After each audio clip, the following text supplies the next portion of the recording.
Hi everyone, my name is Cammie Brady, and I am the shop manager and volunteer coordinator at the Pittsburgh Center for Creative Reuse. Today I'm going to be showing you how to make a super adorable stuffed animal out of fabric scraps and remnants, just like this one right here. The supplies that you'll need for this project is fabric, scissors, stuffing of some kind, needle and thread, pins, paper and a pencil, a chopstick or something similar, and any embellishments that you want to add. I'm going to first start out by sketching a very basic outline of what I would like my stuffed animal to look like, just so I know the shape of all the different parts that I'm going to have to cut out, and I have kind of a guideline to go off of. You can also just wing it, which is really fun, and you kind of get this mystery result, but I wanted to plan this one out a little bit. Now I'm going to fold my fabric in half so it's doubled and so that the patterned side is on the inside. And I'm going to sketch out all of the pieces that I'm going to have to cut out. You're going to want to leave a nice amount of room around each individual piece unless you're doing just one continuous shape, which you can also do. A mechanical pencil works just fine. On certain fabrics you might want to use chalk or a pencil made specifically for drawing on fabric. Now I'm cutting each piece out and I'm going to leave a nice bit of room around my original drawing just so I have a lot of room to actually sew the pieces together. Once you have all of your pieces cut out, you're going to want to pin them together so that each side lines up and stays lined up as you're sewing. The stitch that I'm going to be doing around each piece is called a back stitch. It is a very basic stitch where you put the needle through and then you go back and you start the next stitch about halfway through your first stitch. So if you're a neat sewer, which I am not, it makes a really nice continuous line around whatever you're sewing together. Now I'm just going to do that same back stitch around each individual piece, but make sure that you don't sew all the way around. You're going to want to leave a little gap open so that later we can turn each piece inside out. Like I said, I'm really not a neat or very patient sewer. I tend to rush through, so my sewing projects tend to look very handmade, and I don't think there's anything wrong with that. This fabric that I'm using is just discard pieces from another project, so I don't feel too bad if, I'm just sort of testing out my skills and doing a fun project like this, and it doesn't have to be perfect. Hey, what did the needle say when the spool of thread asked it how it was doing? So.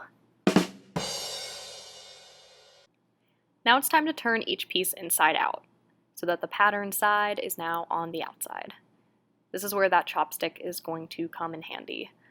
The smaller that you make these pieces, the harder it is to turn them inside out, and I made my pieces pretty small. Now that we have this empty shell of a stuffed animal, you can bust out the stuffing. So you can use regular batting, like fluff, or you can do what I'm doing and use fabric scraps. So I had all of these leftover felt pieces from another project, and I just cut them up into little tiny pieces and shoved them on in there. The chopstick came in handy again.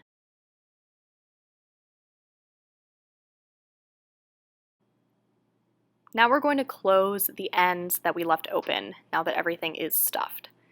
So we're going to be using a whip stitch, which is basically just a stitch that loops around the edge of the fabric. So just go around on each piece and close the end up. You can do the stitches really tiny and close together and make it look really neat, or you can do what I did and just kind of wing it. And now that you've sewn all of the pieces shut, you're going to find the spots that you want them to connect and pin them in place. And we're going to be mindful about where we start the connecting stitch so that the knot kind of disappears in the folds of fabric. I didn't use too many stitches to connect the limbs since they're pretty small, and I wanted it to be as neat as possible. So I just did a couple of long stitches through the length of the seam where the two pieces of fabric met. And the stitches sort of disappeared. You could still see them a little bit, but it just looked a little bit tidier than doing a lot of small stitches around the outside.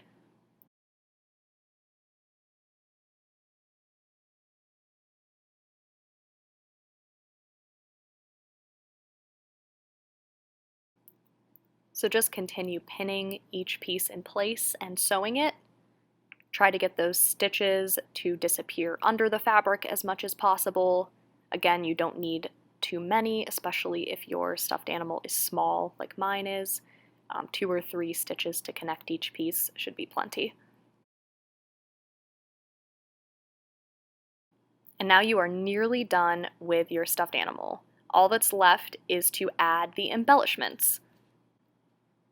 I'm going to be sewing on these buttons as eyes to my little cat. And you're sort of going to do the same thing that you did with the limbs, where you'll want your stitches and your knot to sit under the button or whatever you're sewing onto your stuffed animal. And I couldn't resist making it weird, so I added a third button so it has 3 eyes. And of course, a bow to finish it off. And there you have it, the finished product. I think it looks pretty good if I do say so myself. You could also add a hanger to this and make it into an ornament, or put it on a keychain if it's small enough. All of these materials are super easy to come by. In fact, we have them all and more on our online store.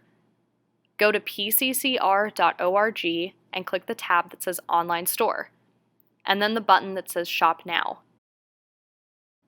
We have so many cool materials, including fabric and sewing supplies, and we're constantly adding new things, so I hope you'll check it out.